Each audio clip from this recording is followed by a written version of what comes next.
back to All About That Disney Life. I am Danny B, the girl who is all about that Disney life. We are coming back from our, let's call it a hiatus for the past couple of weeks because it's been crazy in my life. And we are now coming back and talking once again about Disney World rides and attractions. And I believe we left off at Hollywood Studios. So we are going to be continuing off with Hollywood Studios. And the next ride we are talking about is the Great Movie Ride, which was located in the Hollywood Boulevard section. So here is the history to this great ride. The ride first opened on May 1st, 1989. This ride directly inspired the creation of Disney's Hollywood Studios. In a Walt Disney Imagineering book, it was revealed that the Great Movie Ride was originally planned as the main attraction in a show business themed pavilion at Epcot, which was to be called Great Moments at the Movies. However, the new Disney CEO, Michael Eisner, and Walt Disney Imagineering president, Marty Schuyler,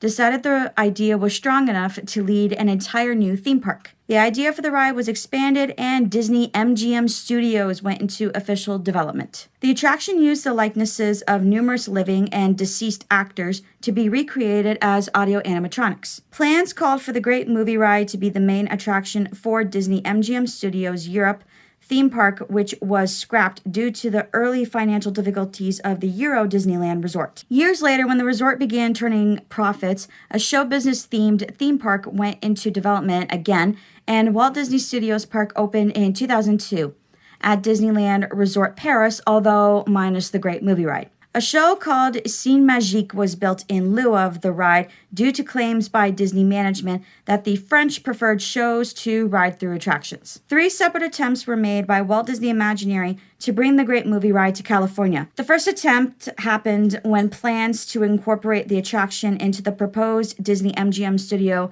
Backlot project, a 40-acre film studio-themed retail and entertainment district that was planned for downtown Burbank, California during the late 1980s. The second attempt happened several years later when plans called for the ride to serve as the centerpiece of the proposed Hollywoodland at Disneyland, which would have been added to the park during the planned Disney decade in the 1990s.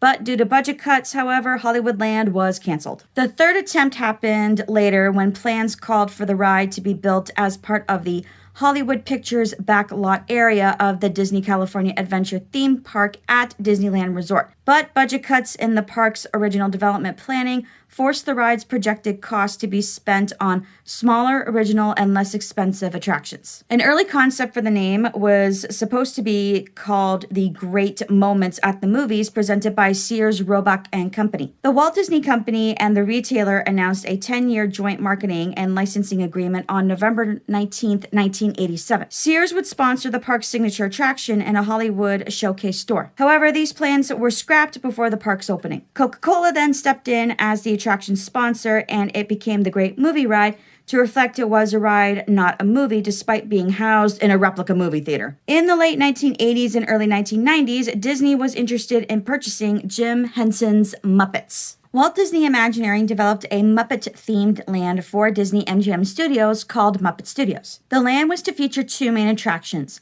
One was Muppet Vision 3D, and the other was the Great Muppet Movie Ride, a parody of the Great Movie Ride featuring Muppet characters such as Kermit the Frog, Miss Piggy, Fozzie Bear, and Gonzo, reenacting scenes from famous movies such as Frankenstein and Peter Pan. However, after Jim Henson died, the deal fell apart and Disney cut back on the Muppet-themed area to just Muppet Vision 3D. On the park's opening day, Mickey Mouse, Donald Duck, Minnie Mouse, Goofy, Roger Rabbit, and other Disney characters placed their signatures, footprints, and handprints in front of the facade of the Great Movie Ride. Unlike many Disney dark rides that feature separate loading and unloading areas, the Great Movie Ride had only a single combined unloading and loading area. The last people to exit the vehicles often passed the next group of guests waiting to board the vehicles. At the time the ride was designed, it was common throughout the theme park industry to have all major rides exit into a store selling merchandise associated with the attraction. The Great Movie Ride, however, did not exit directly into a store and instead allowed guests to directly exit back outside into the park.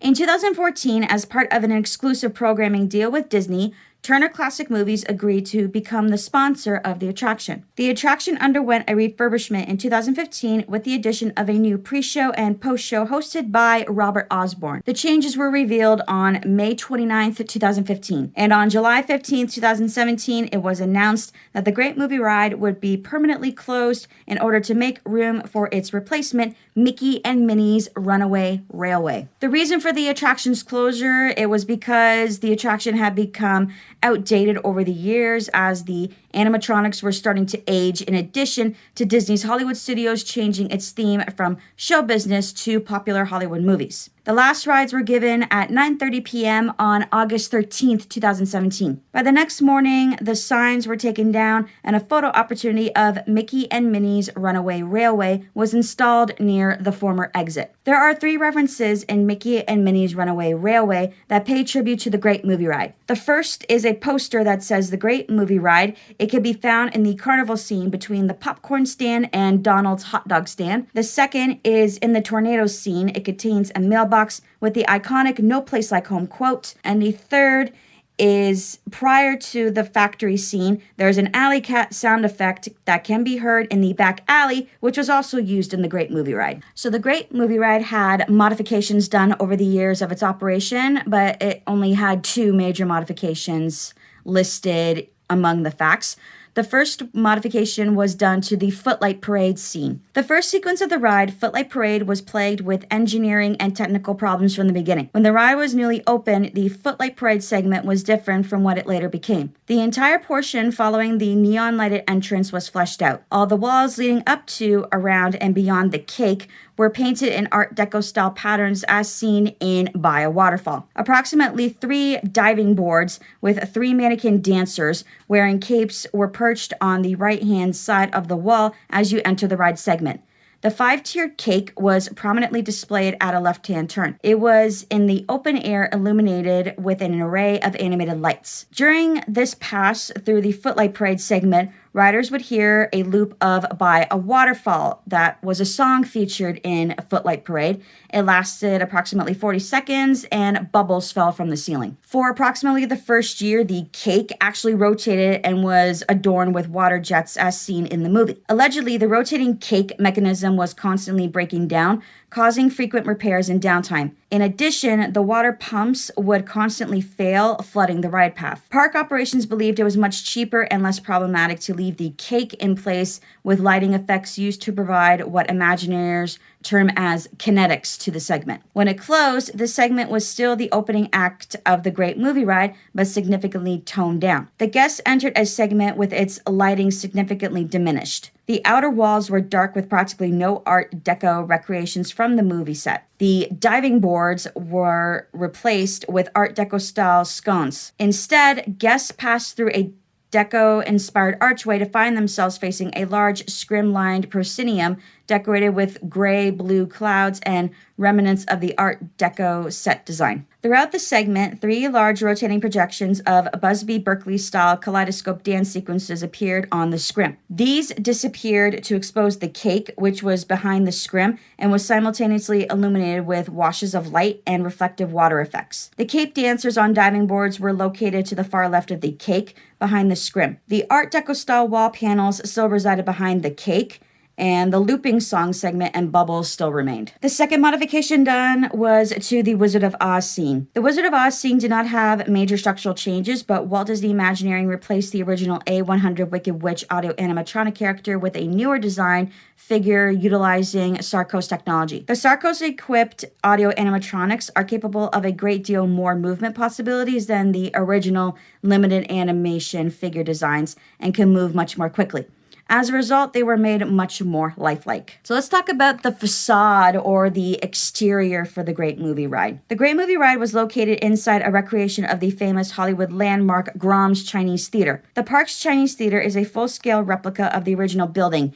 In fact, Imagineers used the original building's 1927 blueprints in the construction of the park's theater. At the time the attraction opened, the actual theater's name was Grauman's Chinese Theater and later Mann's Chinese Theater.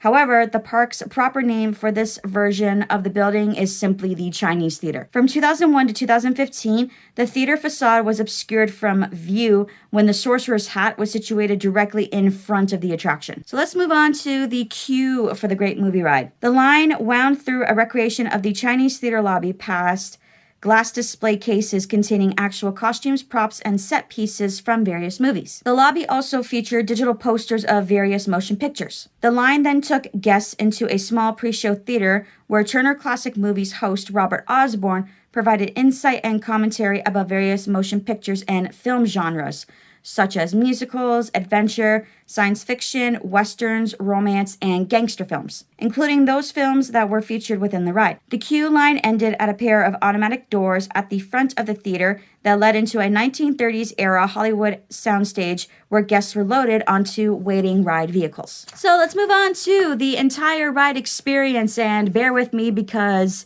there was just too much goodies for me to just pick out a couple, so I am explaining the entire ride breakthrough, and you could just fast forward this part if you don't want to hear me ramble about how amazing this ride is, or the breakthrough, or what is seen, or what was seen. The ride vehicles utilize a traveling theater-style automated guided vehicle ride system similar to the former Universe of Energy attraction at Epcot. However, here the ride vehicles are much smaller in size, are grouped together in pairs of two, and feature an open cab in the first row of the front vehicle for a live tour guide to stand, provide narration, and operate the ride vehicle. The film set within the soundstage features a large neon theater marquee and a cyclorama of the 1930s era Hollywood Hills, complete with the original Hollywoodland sign. As the ride begins, the song Hooray for Hollywood plays overhead as the vehicle's tour guide welcomes the guests and introduces Robert Osborne, who informs them that they will be taken through scenes from different classic movies throughout history. The first genre of movies introduced are musicals, which begins with A Cake of Starlets from By a Waterfall, from Busby Berkeley's Footlight Parade. The next musical scenes include audio animatronic figures of Don Lockwood, played by Gene Kelly, swinging from a lamppost from Singing in the Rain, followed by Mary Poppins, played by Julie Andrews, and Bert, played by Dick Van Dyke, singing on the rooftops of London from Mary Poppins. The next scene is a tribute to gangster movies. The ride vehicle passes through the dark and seedy backstreets of a 1930s Chicago and past an audio animatronic Tom Powers, played by James Cagney, in a scene from The Public Enemy. When both pairs of ride vehicles are in use, the number 1A ride vehicle continues on to the next show scene past a green traffic light above a tunnel entrance, while the number 2B ride vehicle is stopped when the traffic light changes to red. While stopped, a live gangster named Muggsy, either a boy or a girl, and their audio animatronic companions, Squid and Beans, show up and get involved in a shootout with rival mobsters in a car on the opposite side of the street where the ride vehicle is stopped. During the shootout, the live gangster then chases the tour guide and hijacks the ride vehicle. Next, the ride vehicle enters into a tribute to the Western genre. Here, the guests encounter audio animatronics of the man with no name, Clint Eastwood,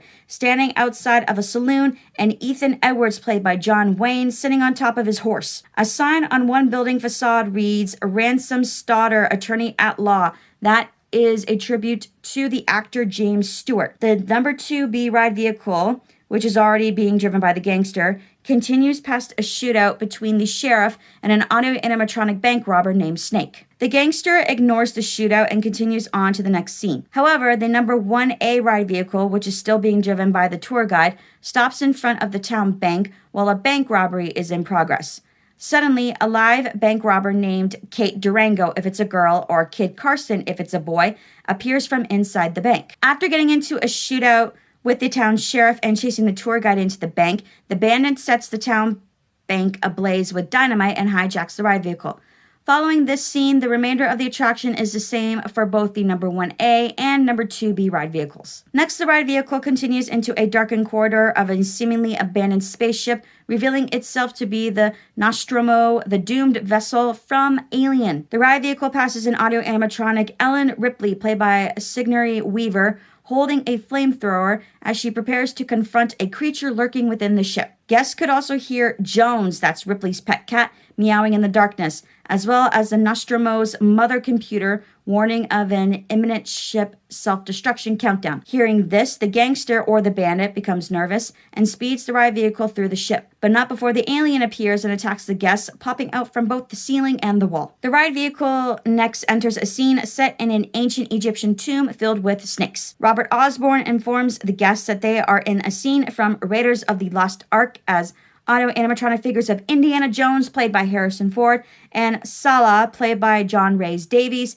struggle to lift the Ark of the Covenant. A second room within the temple features a large altar in the form of the ancient Egyptian god Anubis. Near the top of the altar, a large, priceless jewel is being watched over by a cloaked temple guard. The gangster or the bandit sees the jewel, stops the ride vehicle, and disembarks to take it. Before touching the jewel, the temple guard gives a warning that those who disturb the treasure of the gods must pay with their life. Ignoring the warning, the gangster or the bandit reaches to grab the jewel. Suddenly, a puff of fiery smoke shoots from the ground, engulfing the temple altar. As the temple guard leaves, undressing to reveal that the temple guard is the original tour guide, while doing so before reappearing from the shadows. When the smoke clears out, the skeletal corpse of the gangster or bandit is revealed, and the tour guide reboards the ride vehicle and continues on with the show. The next film genre introduced are horror films, as the ride vehicle goes through an ancient burial chamber full of mummies, some of which have come to life. The ride vehicle soon departs the tomb and enters a dense jungle.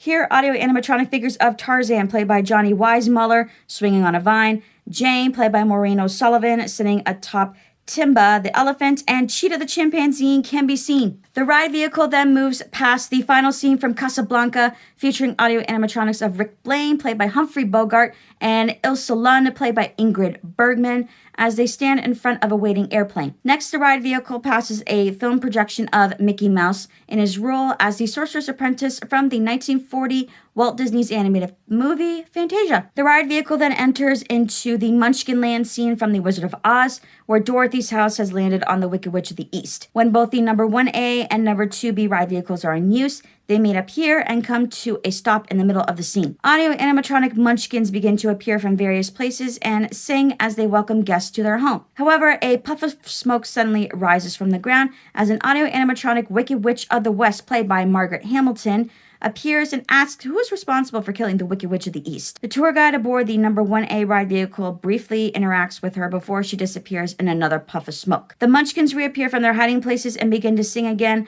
as both ride vehicles follow the yellow brick road out of Munchkin Land, past audio animatronic figures of Dorothy, played by Judy Garland, the Scarecrow, played by Ray Bolger, the Tin Man, played by Jack Haley, the Cowardly Lion, played by Bert Lahr, and Toto, played by Terry the dog, standing in front of the Emerald City and onto the ride's grand finale. For the grand finale, when both the number 1A and number 2B ride vehicles are in use, they both enter a dark theater where they line up side by side and come to a stop in front of a large movie screen. There, Robert Osborne, or the tour guide, concludes the tour with a 3-minute movie montage of classic film moments. At the conclusion of the movie, the tour guide, who is applauded by the guests, declares the tour a success, and both ride vehicles exit the theater in single file to return to the 1930s soundstage where the ride concludes. So obviously with the Great Movie Ride, there are a lot of moments from movies in history, and of course you have to get permission to showcase these classic film moments. So how did Disney do it? Let's talk about how they got the licensing rights. Disney arranged separate licensing deals with various studios to represent the different characters and settings featured in the attraction. Most of the non-Disney movies represented in the Great Movie Ride were produced by and or owned by MGM when the ride's operation began. In 1985, Disney and MGM entered into a licensing contract that gave Disney worldwide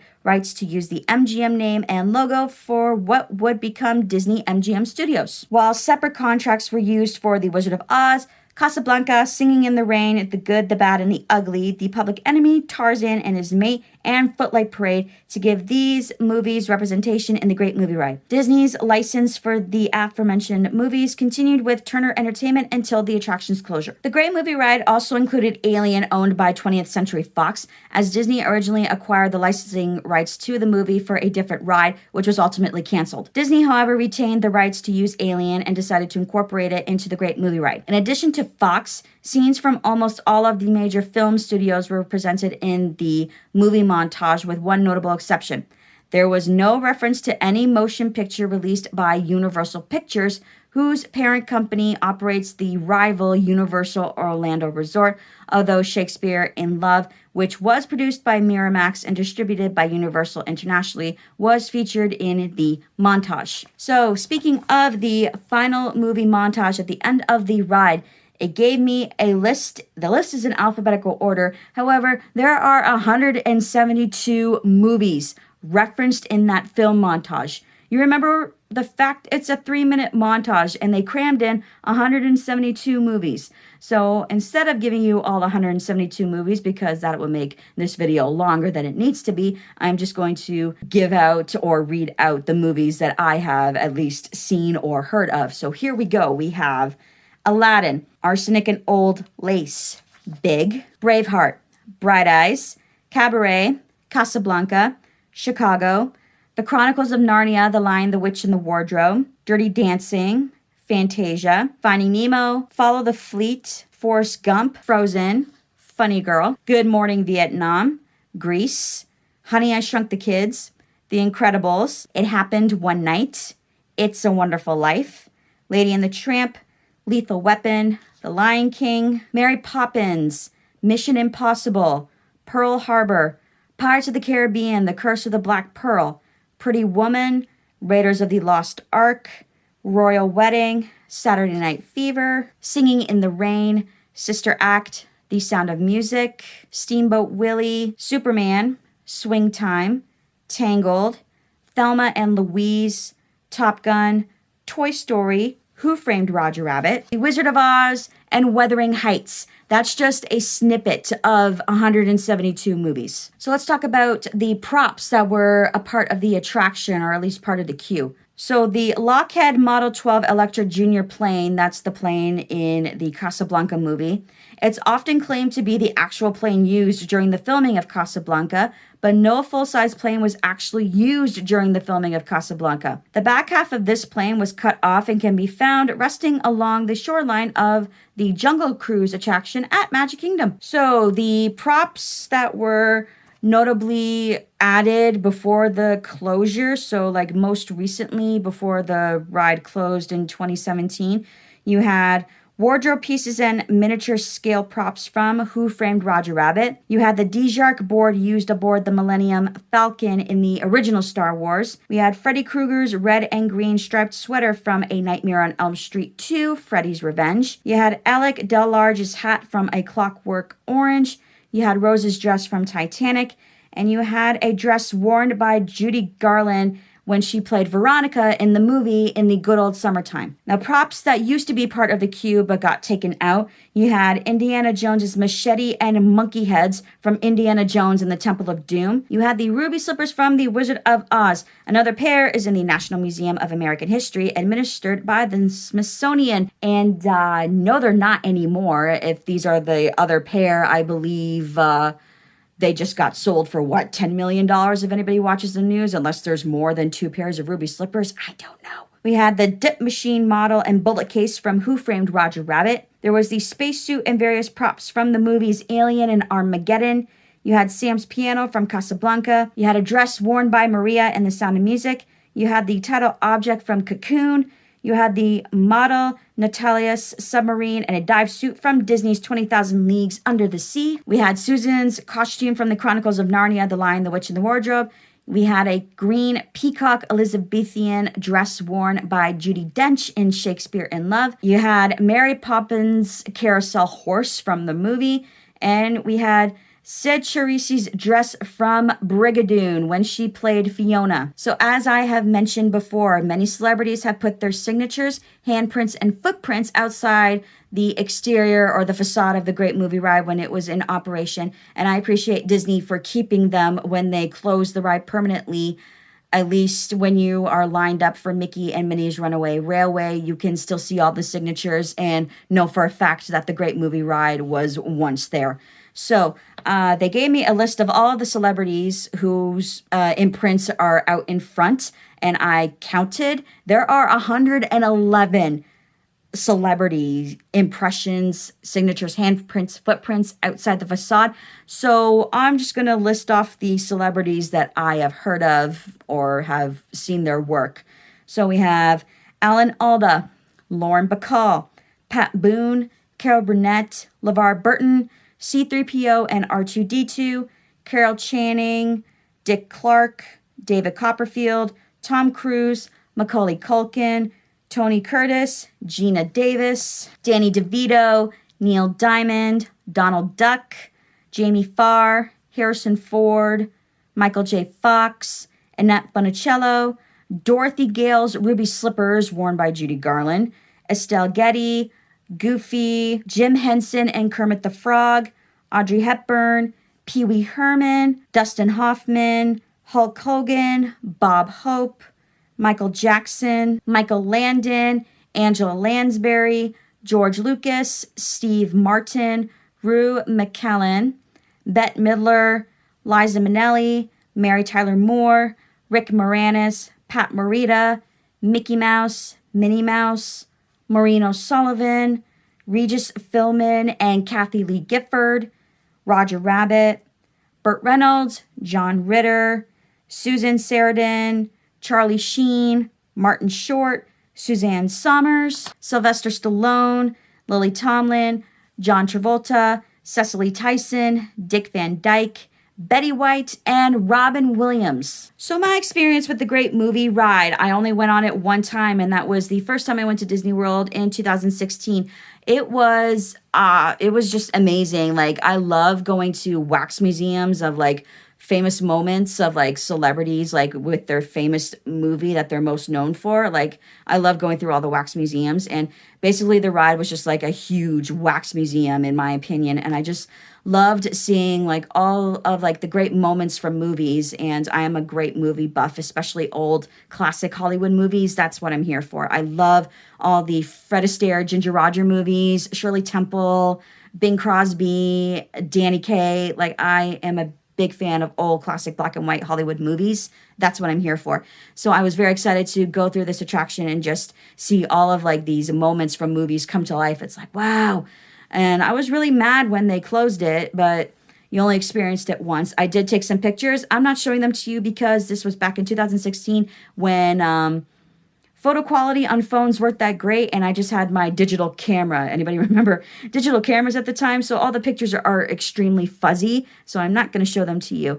But I appreciated this ride when we had it, and I wish they would have at least kept it or do another version of it. Maybe bring the idea that they once had, the great moments of movies, bring it to Epcot. That would be a great idea. So those are all the facts to the Great Movie Ride. If you like this video, please hit that like button and don't forget to subscribe. And I hope you have a zippity-doo-dah day. Goodbye.